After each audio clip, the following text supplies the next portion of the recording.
I still hear the sound of the door closing behind me. Not slammed. Not gentle. Final. I stood on the porch holding a single suitcase, rain soaking into my shoes, staring at a house I had lived in for more than 20 years, my house, and realizing something terrifying. I had just been kicked out of my own home. Not by a stranger. Not by a bank. But by the boy I helped raise. If you've ever been betrayed by family, you already know this kind of pain doesn't scream. It settles quietly in your chest and changes the way you breathe. Before I go any further, take a second and subscribe to this channel. And leave a comment telling me where you're watching from, your city or country. If you've ever been pushed aside by someone you trusted, you're not alone, and I want you here. My name is Walter Hayes. I'm 67 years old. And this is the story of how my stepson erased me from my own home. And how that moment forced me to take back my name. I met my wife, Linda, when I was 38. She was warm, practical, and tired in a way only single he was 5 years old, quiet, observant, already carrying questions a child shouldn't have. His biological father had disappeared years earlier. No birthday cards. No calls. No money. Just absence. I never tried to replace that man. I just showed up. I taught Ethan how to ride a bike in the cracked parking lot behind our first apartment. I ran beside him, holding the seat, pretending not to notice when he didn't need my hand anymore. I sat at the kitchen table helping him with homework, even when I barely remembered the math myself. I clapped the loudest at school plays. I fixed his first broken heart with ice cream and bad advice. When Linda and I married, Ethan stood beside us in a too-big suit, smiling nervously. I remember thinking, this is my family. When we bought the house, it was a big step. A quiet neighborhood. A backyard with an old oak tree. A garage I could finally use for tools instead of storage. The mortgage went in my name. Not because I didn't trust Linda. But because I had the credit, the savings, the steady job. She agreed without hesitation. That house is ours, she said. Paper doesn't change that. For over 20 years, that house held birthdays, arguments, laughter, and the comfortable silence of people who know each other well. Until cancer arrived. Cancer doesn't ask permission. It doesn't care how long you've been married or how much love you've given. Linda fought for 18 months. Chemotherapy. Hospital rooms. Nights where she slept holding my hand like she was afraid to let go. Ethan moved back into help. At first, I was grateful. Then I was tired. Then I was numb. When Linda passed, something inside all of us broke, but we broke differently. At the funeral, Ethan cried on my shoulder. "You're still my dad," he whispered. I believed him. That was my second mistake. After the funeral, the house felt different. Quieter. Heavier. At first, Ethan was gentle. Almost careful. But slowly, things shifted. He started talking about his future in that house. About what his mother would have wanted. About how I didn't need so much space anymore. At dinner one night, he said casually, "You ever think about downsizing?" I laughed, thinking it was grief talking. He didn't laugh back. That should have warned me. Then his girlfriend, Marissa, moved in. She smiled too much and listened too closely. She commented on how things were arranged. On how old-fashioned the place felt. On how it might be time for a fresh start.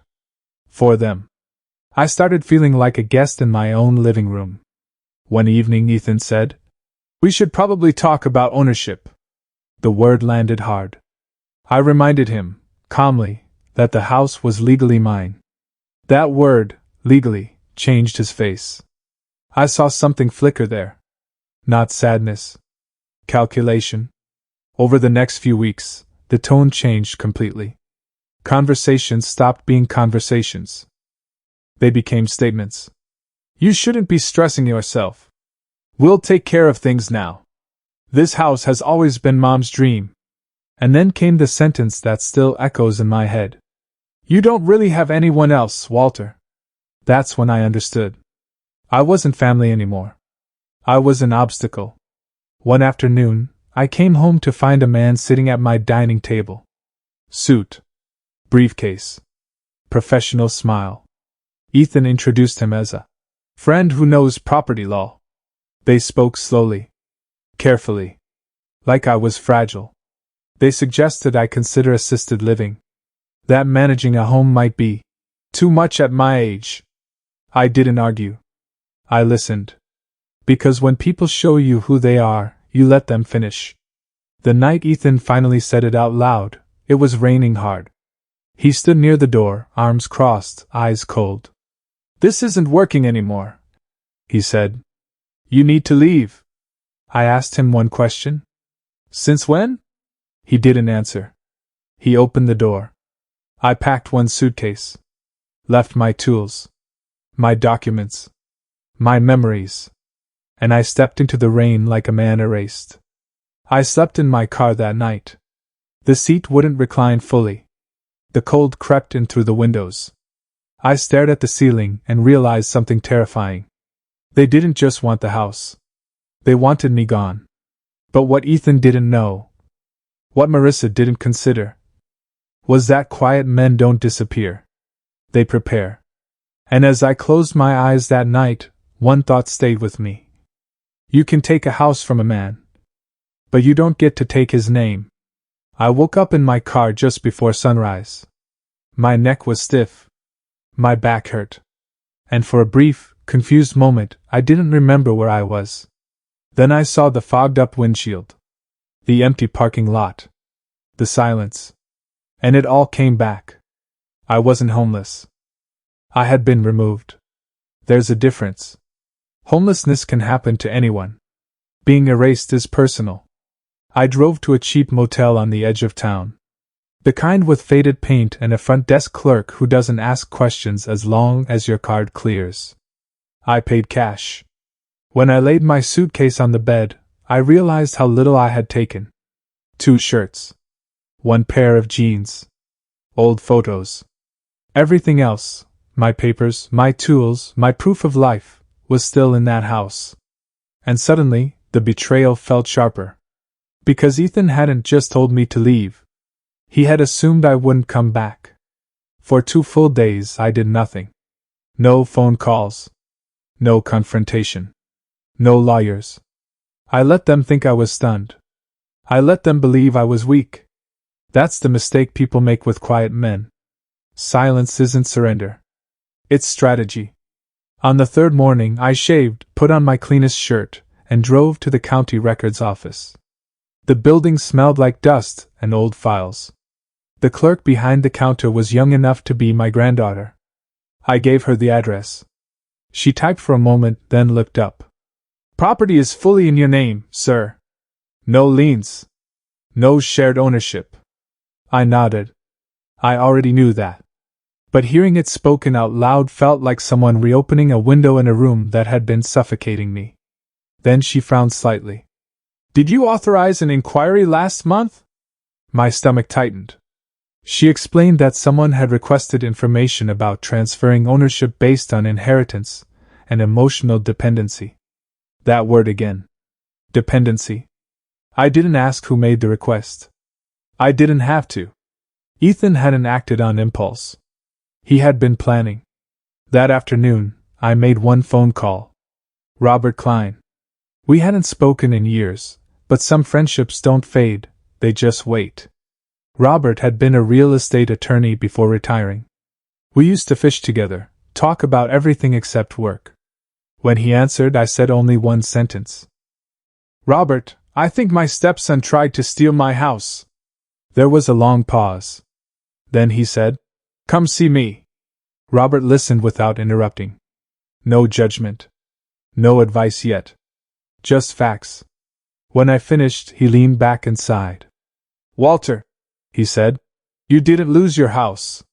I looked at him. "You lost the illusion that family always protects you." Then his tone changed. "But legally? You're still standing on solid ground." He explained something important. "You don't go in swinging," he said.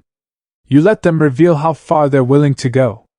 He suggested I return to the house calmly. Ask for my personal documents. See how they respond. People who think they've won, he added, always make mistakes. So I went back. I parked across the street. Same oak tree. Same porch. Different feeling. I rang the doorbell. Ethan wasn't home. Marissa answered. She didn't smile this time. What do you want? My documents, I said calmly. My papers. My tools. She laughed. You're not allowed inside. I pointed at the door. This is my house. She shook her head slowly. No, she said. It was your house. That's when I noticed the locks. Brand new. Shiny. Changed without permission. Something inside me went very still. I didn't argue. Didn't threaten. I nodded. And walked away. Because the moment they changed those locks, they crossed from cruelty into crime. That evening, I filed a police report. Unlawful lockout. Denial of access. Owner displaced.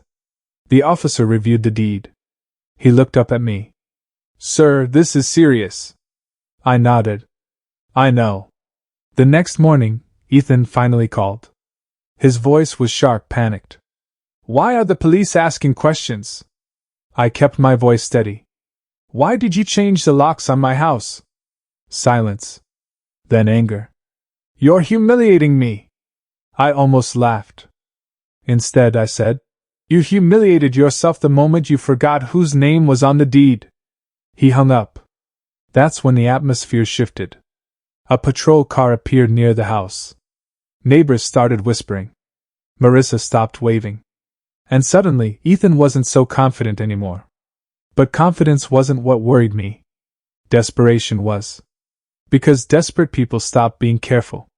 2 days later, Robert called. They filed a claim, he said. My chest tightened. Ethan was alleging verbal promises. Emotional inheritance. That I was confused and mismanaging my affairs. They were trying to paint me as incompetent. To erase me legally. While I was still alive. Robert paused. They're doing a bad job, he added. We gathered evidence. Mortgage payments spanning decades. Tax records. Insurance documents. Utility bills. Every dollar traced back to me. Then Robert found something else. A loan application. Filed by Ethan. Using my house as collateral.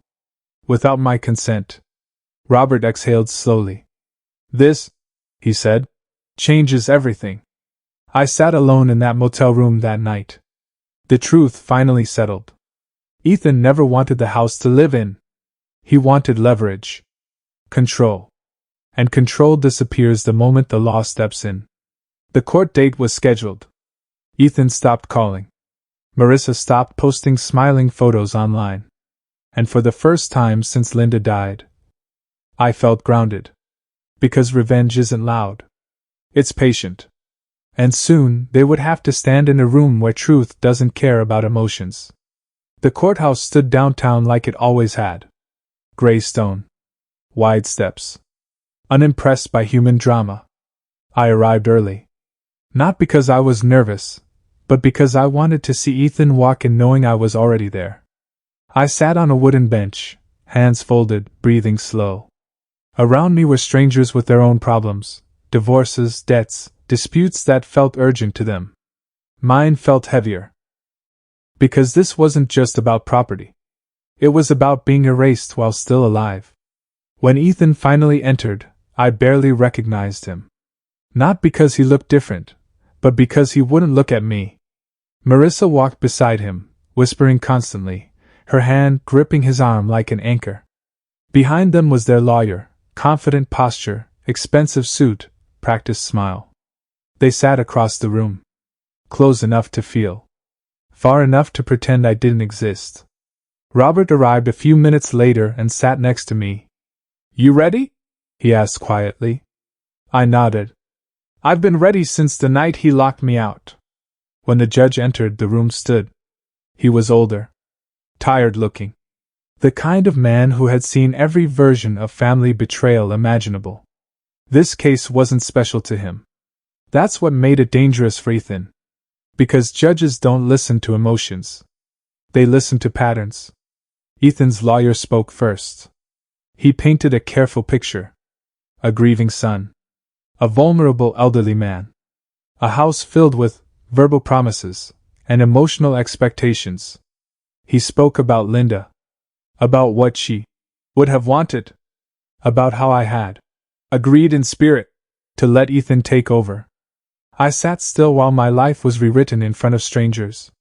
The lawyer suggested I was confused. That I was acting out of bitterness. That the lock change was a misunderstanding meant for safety. I watched the judge's face. Neutral. Unimpressed. Then Robert stood. He didn't rush. He didn't raise his voice. He simply said, "Your Honor, we'd like to begin with facts. Mortgage records spanning 23 years. Tax payments. Utility bills. Insurance policies. Each document placed gently on the table like a brick. Not dramatic. Solid. Unavoidable." Then Robert addressed the lockout. "Mr. Hayes was denied access to a property he legally owns," he said. "Locks were changed without consent. Access to personal documents denied." The judge leaned forward slightly. "Changed by whom?" he asked. Robert turned calmly. "By individuals with no legal authority." I felt something shift in the room. Then came the moment Ethan wasn't prepared for. The loan application. Robert handed copies to the judge and opposing counsel. "This document," Robert said, "shows Mr. Ethan Hayes attempted to use the property as collateral for a personal loan." The judge adjusted his glasses. "Without the owner's consent?" he asked. "Yes, Your Honor." The judge looked directly at Ethan. "Is this your signature?" Ethan swallowed. "Yes." "And did you have authority to use this property?" Silence. Not dramatic silence. Damaging silence. Marissa leaned in to whisper. The judge raised a hand. "No coaching." That was the first crack. The judge didn't rule immediately. He ordered a temporary injunction. No loans. No changes. No sale. No exclusive occupancy. And then he said the words that shifted everything. "The property owner is granted immediate and full access." I exhaled for the first time in weeks. Outside the courtroom, Ethan finally approached me. Not angry. Not loud. Afraid. "You didn't have to do this," he said quietly. I looked at him. "You did this the moment you forgot who I was." He had no answer. The police escorted me back to the house that afternoon. A patrol car in front. A patrol car behind. Neighbors watched from windows they pretended not to stand near. The front door opened. Same walls. Same smell of old wood and dust. But the air felt different. Honest. Marissa stood in the living room, arms crossed. The officer explained calmly that she and Ethan would need to vacate within 48 hours pending further proceedings. She laughed nervously. "This is insane." The officer didn't smile. "Ma'am, please start packing." That night I slept in my own bed. But it didn't feel like victory. It felt like returning to something that had been stolen. Which is very different. The next morning, while clearing out Ethan's old room, I found a folder. Hidden under clothes. Emails. Printed messages. Conversations between Ethan and Marissa. Plans. Timelines. Waiting strategies. One line burned into my mind. "He'll never fight back. He's too old." My hands shook, not with anger, but realization. This wasn't grief. This was strategy. Robert read the emails carefully. "This changes the case," he said. "This shows intent." He paused. "You can press charges." I didn't answer right away. Because revenge isn't about impulse. It's about deciding what kind of man you'll be afterward. Ethan called me that night. His voice cracked. "Can we talk?" I said yes. Not to forgive. but because some conversations aren't meant to heal. They're meant to end things cleanly. Ethan came back to the house 2 nights later. No confidence. No anger. Just a knock that was softer than it had ever been. I didn't open the door right away. Not to punish him, but because I needed a second to steady myself. When I did open it, he stood there with his hands in his jacket pockets, shoulders slightly hunched, like a boy waiting outside a principal's office. "Can we talk?" he asked. I stepped aside. "Sit," I said. He sat on the couch he once told me I didn't deserve to sit on anymore. The silence stretched between us. Heavy. Unavoidable. Finally, he spoke. "I didn't mean for things to get this bad." I nodded slowly. "That's the problem," I said. "You meant for them to start." He tried to explain. Grief. Fear. Pressure. He talked about money problems. About Marissa pushing him. About feeling like the house was the only thing he had left of his mother. I listened without interrupting. When he finished, I asked him one question. "Were you ever going to tell me?" He stared at the floor. That was my answer. I reached into a folder on the coffee table and slid it toward him. The emails. The plans. The timelines.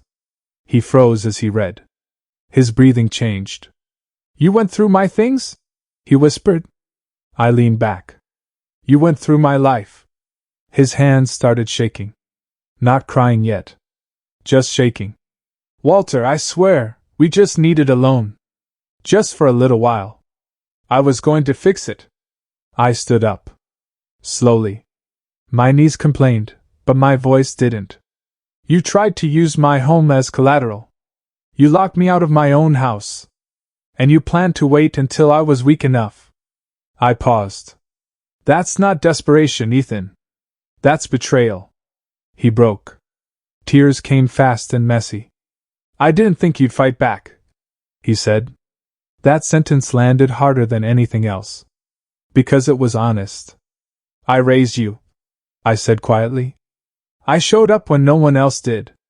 And the moment you thought I was old and alone, you decided I was disposable." He tried to say Dad again. The word got stuck in his throat. "You don't get to call me that anymore," I said calmly. That hurt him more than any raised voice could have. Marissa didn't take it quietly. She showed up the next afternoon like a storm. Threatening lawsuits. Calling me heartless. Saying I was destroying Ethan's future. I let her finish. Then I handed her copies of the loan application, the emails, and the injunction. "You have 24 hours, I said. "After that, my lawyer handles everything." She stared at the papers. Then at me. And for the first time, she didn't have anything to say. That night, I sat alone at the kitchen table. The same table where I once helped Ethan with homework. The same table where Linda and I planned vacations we never took. I realized something important. Revenge isn't about ruining someone. It's about removing their power over you. The next morning, I made my decision. I pressed charges. Not out of anger. Out of responsibility. Because letting betrayal slide doesn't make you kind. It makes you complicit. The legal process moved faster after that. Fraud charges. Civil penalties. Permanent removal from the property. Ethan tried to call me again. I didn't answer. Some conversations don't need to happen twice. A week later, I did something unexpected. I updated my will. Not out of spite. Out of clarity. The house would no longer be an emotional weapon. It would be a legacy, on my terms. On a quiet Sunday morning, I stood in the backyard. Coffee in my hand. Sunlight through the oak tree. And for the first time since Linda died, I felt steady. Because my name was still on that house. And more importantly, it was back on my life. But the story wasn't finished yet. Because consequences don't arrive all at once. They arrive one truth at a time. And Ethan was about to learn that lesson fully. The house grew quiet again after Ethan left. Not the tense quiet from before. Not the kind that waits for the next argument. This quiet felt earned. I spent the next few days moving slowly through each room, touching things I hadn't noticed in years. The dent in the hallway wall from when Ethan crashed his bike at 12. The scratch on the kitchen cabinet where Linda once dropped a pan and laughed instead of apologizing. These weren't just memories. They were proof. Proof that I had lived here. Loved here. Belonged here. No one could take that away, not even family. The legal consequences arrived one envelope at a time. Certified letters. Court notices. Final warnings. Ethan avoided prison, but not accountability. The fraud charge stuck.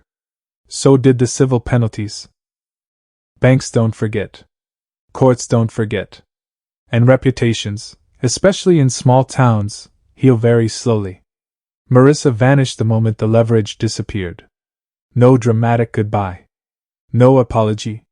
Just absence. That told me everything I needed to know about her role in Ethan's life. She didn't love him. She loved what she thought she could take. Ethan sent one last letter. Handwritten. Messy. Apologetic.